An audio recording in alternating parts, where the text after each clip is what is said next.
Alors, je ne sais pas si je dois pousser sur ce… Ça marche tout seul, voilà. Super. Mais merci pour cette invitation. Alors, je vais essayer, comme tout le monde, de décoïncider. Donc, puisque je suis ici, je vous amène en Belgique.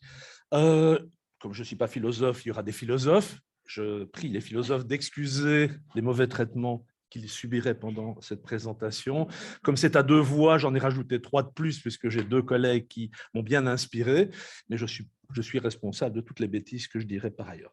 Voilà, et il n'y aura pas de chiffres, je l'ai dit. Voilà, alors c'est parti. Je voulais aussi faire le plus long titre, mais j'ai vu que ma collègue m'avait dépassé. Ces différents morceaux du titre vont s'éclairer en principe. Si ça ne s'éclaire pas à la fin, vous avez de quoi faire une question. Alors, il y avait 3 mots. Il y avait évaluation, référentialisation et responsabilité. C'était la base. Donc, je vais essayer de traiter ça, puis je vais en rajouter aussi un petit peu, de manière à pimenter l'affaire. Alors, d'abord, émancipation. Ça a été un terme fort employé. Je me suis demandé, puisque je vous amène en Belgique, en quoi finalement l'émancipation nous concernait dans l'enseignement scolaire. Alors, c'est assez facile. Il suffit de lire les textes. Décret mission, 4e mission, assurer à tous les élèves des chances égales d'émancipation sociale. Alors, pas sûr que c'est la même émancipation dont on a parlé ici. J'ai mis en route une série de termes qui nous permettraient sans doute de préciser ce qu'il y a derrière cette idée d'émancipation. Mais contrairement à ce qui a été évoqué jusqu'ici, et comme le dit De Crowley, moi je pense que tout ce qui s'enseigne s'évalue. Et que le tort, ce n'est pas de se limiter à ce qui s'évaluerait facilement, c'est en effet de ne pas vouloir évaluer les choses et de ne pas pouvoir prendre les choses à bras-le-corps. Pour moi, évaluer, c'est donner de la valeur et c'est chercher une part de valeur vraie. Et puis, il y a de l'erreur autour de tout ça, mais il y a toujours de l'erreur. Et le tout, c'est de minimiser les erreurs et de dire le moins de bêtises possible, ce que j'essaye de faire. Donc, là, vous m'avez sans doute compris, l'émancipation, ça s'évalue, sinon ça ne s'enseigne pas. Ce n'est pas l'affaire de l'école. Or, puisque les textes nous invitent à prendre en compte ce point, c'est où le prenons-nous en compte à l'école, et si nous le prenons en compte, est-ce que c'est du parascolaire ou est-ce que c'est au cœur de l'activité? Voilà comment je pose l'affaire. Donc ça vous laisse méditer mon point de vue. C'est pas facile, évidemment, parce qu'il va falloir l'opérationnaliser. Alors, je pense que c'est un réel défi. Moi, je n'ai pas relevé le défi jusqu'ici. Je ne sais pas comment on évalue l'émancipation. Je me suis attaqué à l'équité dans le système éducatif. Plus ou moins bien, on a mis des choses sur la table, on peut en discuter. Je pense que le défi maintenant, c'est de faire la même chose pour l'évaluation, sur l'émancipation sociale, donc à vos plumes, sans aucun doute. Alors, évidemment, il y a aussi la notion de référentiel qui nous est arrivée. Alors, moi, je m'inscris assez bien dans la même veine, je crois, que Lucie, peut-être qu'elle me démentira, des travaux de Gérard Figuery. On construit les référentiels, mais ça veut dire que quand on les construit, on a une certaine légitimité et on se réfère, évidemment, en tout cas dans l'enseignement scolaire, au genre de texte dont je viens de parler, plus un tas d'autres bazars. Alors, vous savez que chez nous, si je remonte un cran au-dessus, il y a la Constitution qui dit que l'enseignement est libre. Ça nous fait une belle jambe et ça nous fait, par exemple, 7 référentiels sous forme de programme, en plus du référentiel commun pour l'enseignement de la lecture. Il y en a donc 7 façons en Belgique où il y aurait cette façon de voir comment on aborde la lecture. Quand on regarde les documents, on se dit que c'est peut-être là qu'on peut faire l'économie de ce genre de documents. Il n'en faut peut-être pas 7, mais ce n'est pas grave. Mais ça, ce sont les documents qui vont s'imposer aux enseignants et qui vont, à partir de ce texte très général, les 4 missions, s'incarner finalement dans le travail de tous les jours. Donc, il faut faire avec, voir comment c'est conciliable et se fabriquer à partir de là, non seulement son propre référentiel, mais le rendre compatible avec les impositions qui nous sont faites et qui sont légitimes, puisque chez nous, on est bien sûr dans un enseignement qui est libre, mais il reste aussi quelques parties communes. Et si je me réfère à la charte des référentiels, puisqu'on a ce genre de choses, donc on a un référentiel commun et une déclinaison, au moins en 7 versions, si on prend l'enseignement obligatoire primaire. Si on le fait dans le secondaire, ça va se corser encore un peu plus. Ce qui est intéressant, à mon sens, c'est que cette charte essaye d'indiquer le partage des eaux, de dire qu'est-ce qui finalement relève du commun, qu'est-ce qui fait que nous sommes finalement des Belges francophones dans un système éducatif, il y a un système éducatif, et qu'est-ce qui relève de la liberté. Alors, j'ai 3 dias, mais en substance, que dit le texte? Il y a un référentiel commun, il dit le quoi, et puis il y a les référentiels spécifiques qui sont propres au réseau d'enseignement, au pouvoir organisateur, et qui dit quoi? Qui dit le comment. Ça, c'est la façon belge. Et cette explicité, c'est la première fois qu'on l'explicite aussi clairement, en disant la part de liberté, elle s'exprime dans le comment, pas dans le quoi. c'est la nation qui dit le… Alors, nation en Belgique, c'est un peu bizarre. Hein. En Belgique, je ne dirais pas ça, mais disons que cette entité, la communauté, elle décide, et ça se fait au niveau du Parlement. Donc, le quoi on enseigne, c'est au Parlement. Le comment, ça se fait localement. Et si vous voulez ouvrir une école, vous pouvez ouvrir une école et vous préoccuper du comment. Et tout ça fait donc les référentiels qui s'imposent aux enseignants, plus leur liberté à eux, puisque c'est des professionnels, d'interpréter localement encore les choses. Donc, quand on parle de référentiel, c'est tout ça. Et vous pouvez y ajouter après les manuels scolaires, par exemple. Les manuels chez nous, ils sont agréés, mais il y en a 26. Donc 7 programmes, 26 manuels. Et vous voyez un peu tout ce qui va constituer le curriculum au sens de référentiel. Ce n'est pas simple de se faire son petit bonhomme de chemin. Donc, puisqu'il fallait traiter de référentiel, ça vous donne une idée de ce qu'il faut faire. Ça vous donne aussi une petite idée du métier qu'on a quand on essaye d'enseigner à des futurs enseignants leur métier. À partir de quel référentiel va-t-on travailler? Sachant que dans mon université, qui est une université publique, nous formons aussi des gens qui vont travailler dans un autre réseau qui ne sera pas un réseau public. Donc, ça veut dire qu'il faut essayer de donner l'essence du référentiel, la compréhension de comment ça se construit, sachant que les référentiels peuvent encore changer. C'est ce qu'on est en train de faire. Donc, voilà la fin de ma charte des référentiels qui dit finalement, dans cette perspective, les référentiels, c'est-à-dire le référentiel commun, ne prescrivent ni orientation méthodologique, ni approche pédagogique ou didactique particulière. C'est à ce point vrai que nos référentiels communs n'ont aucune référence, c'est moche pour un référentiel, par rapport à la littérature sur ce qu'il faudrait enseigner. Comme ça, on ne prend pas de risque. Assez curieux, mais c'est comme ça. Alors, quelques mots sur l'évaluation. Et ça se complique, évidemment, parce que si on admet ce que je viens de raconter, et si on admet aussi qu'on nous parle de triple concordance, d'alignement pédagogique, des trucs comme ça, c'est-à-dire quoi, en substance? C'est ce qu'on essaie de dire aux enseignants. Vous savez, il y a des objectifs, il y a qu'est-ce qu'il faut enseigner, et puis il y a comment on va le faire, et puis il y a comment on va l'évaluer. OK? Mais alors, comment est-ce qu'on fait, puisque ce n'est pas les mêmes qui décident du quoi, du comment, et puis l'évaluation, c'est encore, comme on dit dans mon langage à moi, une autre sacouée, une autre aventure. Hein, il faut combiner tout ça. Donc, c'est localement que je vais incarner ça parce qu'on n'a pas non plus de baccalauréat à la française. Hein, et puis, donc, on doit faire notre bidouillage avec tout ça. Et par ailleurs, veiller à l'émancipation sociale de nos élèves qui ont en plus la faculté de changer d'institution scolaire. Alors, ce n'est pas un scoop, mais le problème pour nos élèves, c'est que plus on change, en général, plus on est en situation d'échec. Là, sans se transformant en l'autre, en quelque sorte. Hein.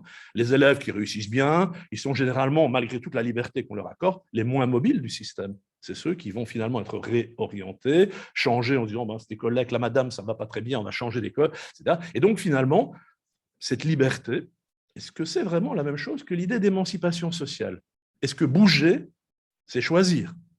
Avoir la liberté de bouger, est-ce que c'est une bonne chose?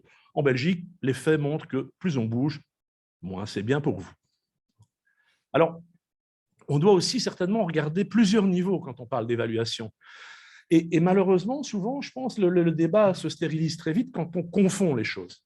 Il y a un regard qui peut être technique, que j'appelle une évaluation interne du type mesure-évaluation, qui convoque psychométrie, édumétrie, docimologie, et qui raffine d'un point de vue technique les choses, mais qui ne peut pas évidemment s'affranchir d'une réflexion sur le niveau, l'évaluation, vue interne comme mécanisme d'enseignement et apprentissage, évaluation formative, etc. Je peux donner quelques exemples et ça décoiffe un petit peu. Débat chez nous pour l'instant.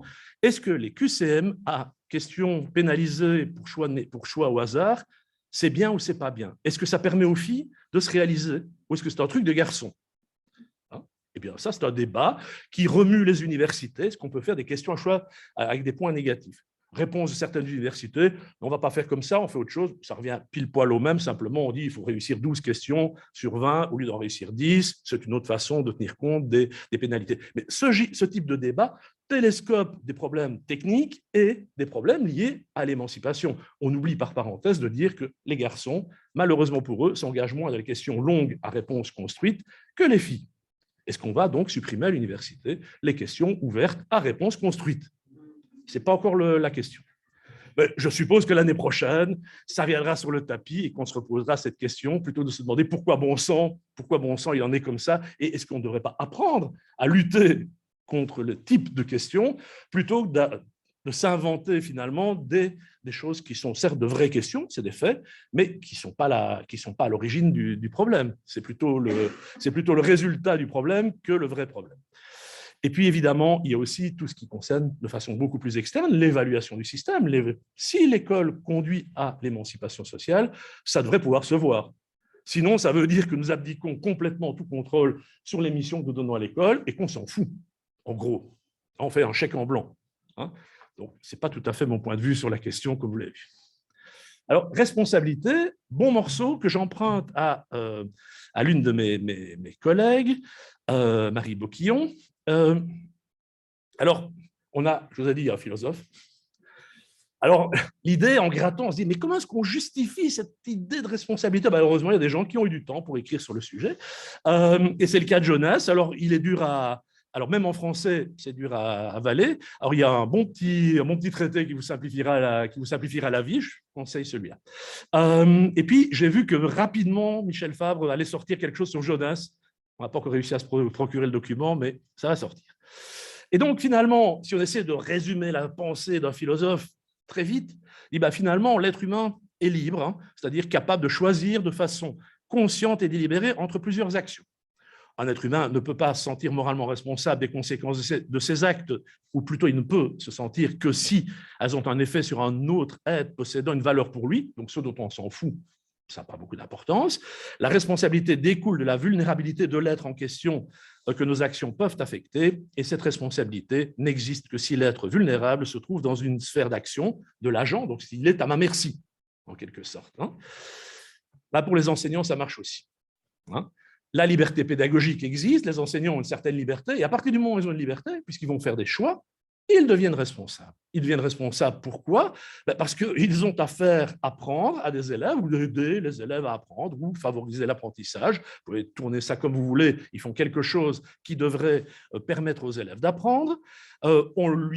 On leur confie des élèves. Les élèves peuvent être considérés comme vulnérables au sens, si on considère qu'ils doivent avoir des adultes pour leur apprendre ou les aider à apprendre quelque chose, c'est qu'ils sont moins finis ou en cours d'apprentissage par rapport à ces adultes. Et donc, on est dans une situation où l'adulte, il a une position qui n'est pas la même que celle de l'élève. On n'est pas dans une situation symétrique, pour le dire comme ça. Et puis, il y a une bonne nouvelle, mais c'est aussi une mauvaise nouvelle, c'est que le maître fait la différence. Et qu'à partir du moment où certains font mieux ou font autrement, mais que ça produit de meilleurs résultats, ça veut dire que tout n'est pas autorisé. Hein, c'est qu'il faut réfléchir sur notre efficacité. Ou tout est autorisé, si vous voulez, en Belgique, tout est autorisé, mais on ne devrait pas s'autoriser tout. Donc voilà un petit peu l'affaire. Donc Jonas, bien utile finalement. Hein. Alors, nous, vous savez que peut-être, si vous suivez nos aventures, on s'intéresse beaucoup au cinéma, aux séries, etc. On a retrouvé un philosophe intéressant, c'est Peter Parker dans Spider-Man, qui dit, enfin c'est son oncle qui dit ça, un grand pouvoir implique de grandes responsabilités. Hein. Ça veut dire que comme enseignants, nous avons de grandes responsabilités. Donc il faut décider de les assumer ou pas. Et si on décide de les assumer, il va falloir un peu se poser des questions. Ouais. Alors, ça ne veut pas dire un grand pouvoir, ça n'implique pas des grandes culpabilités. Hein, alors, même si on travaille des humains, on se trompe parfois, c'est moche, mais OK, ce qu'il faut essayer, c'est de minimiser les risques de se tromper de trop, hein, et donc d'arriver à définir ce que serait se tromper, ou quel est notre objectif pour du vrai. Et donc, ça réinterroge bien l'évaluation qui est bien au cœur du processus d'enseignement-apprentissage. Sans arrêt, on est à se confronter à est-ce que c'est une bonne idée de faire ça comme ça? Parce que où j'en suis, voilà où j'en suis, et vers où je vais, voilà où je vais aller. Et ça nous oblige donc à préciser ce que nous attendons, ce que nous espérons observer. Donc, grosse responsabilité. Alors, évidemment, il y a moyen de se déresponsabiliser un petit peu quand même, hein. C'est de se dire, finalement, toutes les situations d'apprentissage sont généralement complexes, inscrites dans un contexte, on n'est pas maître de tout, on n'est pas Dieu, hein, pour le dire comme ça. Il y a plein d'autres facteurs qui vont jouer, on n'est pas le seul prof avec cet élève-là, etc. Hein. Et puis, de toute façon, la société est injuste. Hein. C'est une autre façon de voir où il y a plein d'autres faits. Bon, OK. J'espère que vous avez vu l'ironie dans l'affaire. Hein. Bien sûr, on n'est pas responsable de tout, mais si on veut se déresponsabiliser et se défausser sur d'autres, il faut peut-être choisir un autre métier aussi. Hein. Donc, on sait qu'on a des limites, mais ce n'est pas une bonne excuse quand même. les contraintes sont nombreuses, mais on reste libre et on y tient beaucoup. Les enseignants tiennent beaucoup à cette liberté. Et plus on tient à cette liberté, plus on est responsable. Hein. Et donc, tout ce qui... Alors, c'est Victor Hugo, pas philosophe, mais quand même, qui dit tout ce qui augmente la liberté augmente la responsabilité. Aïe. Hein. Vous avez vu, chez nous, en Belgique, article de la Constitution, article 24, l'enseignement est libre. Hein. Donc, horriblement responsable. Ce qui a conduit en 2000 à finalement se dire, si les médecins ont un serment d'Hippocrate, les enseignants n'ont pas un serment d'Hippocrate, mais un serment de Socrate. Hein. Et qu'est-ce qu'il dit, le serment de Socrate? Il dit, je m'engage, et c'est prononcé par tous les candidats diplômés, je m'engage à mettre toutes mes forces et toute ma compétence au service de l'éducation de chacun des élèves qui me sera confié. Donc, à la fois un engagement en termes de force, d'énergie, mais aussi de compétences. Et donc, enseigner, c'est un métier qui s'apprend, et c'est un vrai métier, hein, qui a des compétences qu'on peut décrire. Et si on peut les décrire, on peut donc en parler. Donc, on peut les évaluer. On n'est pas considéré comme agressé quand quelqu'un nous demande pourquoi on fait quelque chose comme ça ou autrement, puisque nous avons des compétences, y compris de parler de nos compétences. Hein, comme le garagiste. Bon, moi, je vais voir le garagiste et je ne comprends rien. Et par contre, je vois l'addition. Eh bien, le garagiste, il ne se sent pas spécialement vexé, ça dépend comment je l'interroge, sur pourquoi, qu'est-ce qu'on a fait, etc. Ma foi, quand un parent interroge, il évalue le travail du gamin, de la gamine, mais aussi de l'enseignant. Ça fait partie du jeu. Hein, ouais.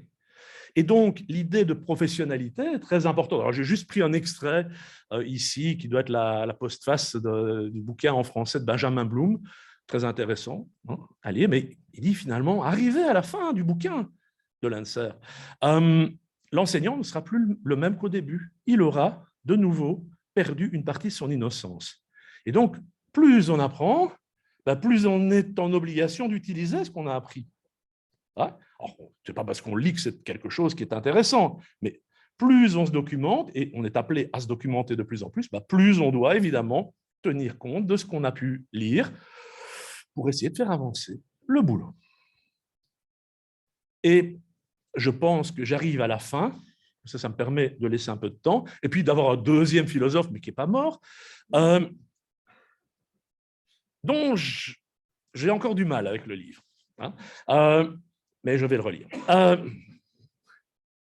Le gaillard, donc Jacques Rancière, il dit, le titre du bouquin s'appelle « Le maître ignorant », ça a été beaucoup couru, on a vu ça un peu partout, c'est un peu calmé maintenant, mais il fait référence à une expérience. Hein. Alors c'est d'autant plus amusant, l'expérience est ancienne, mais qu'on a ici un enseignant français qui essaye d'apprendre le français à des Flamands en Belgique, et qui trouve comme idée qu'on va donner à ces braves Flamands qui veulent vraiment aller à l'université de Leuven, on va leur donner finalement un bouquin avec la traduction française, anglaise, je ne sais plus, de Phèdre, je crois, si j'ai mon souvenir, mais vous me reprendrez.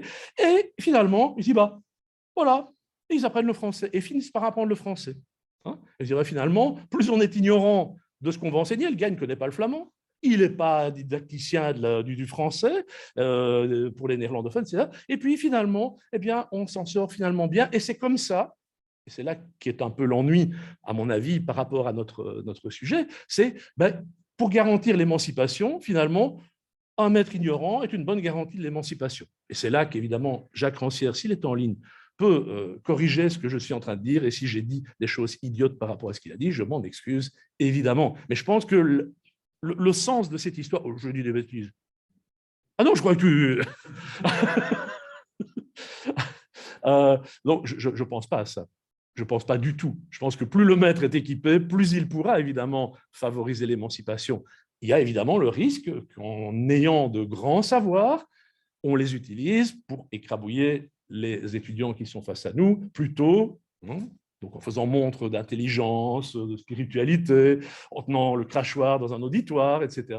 Évidemment, on occupe toute la scène et que finalement, on soit plus dans un morceau de bravoure que dans une situation de réel enseignement-apprentissage.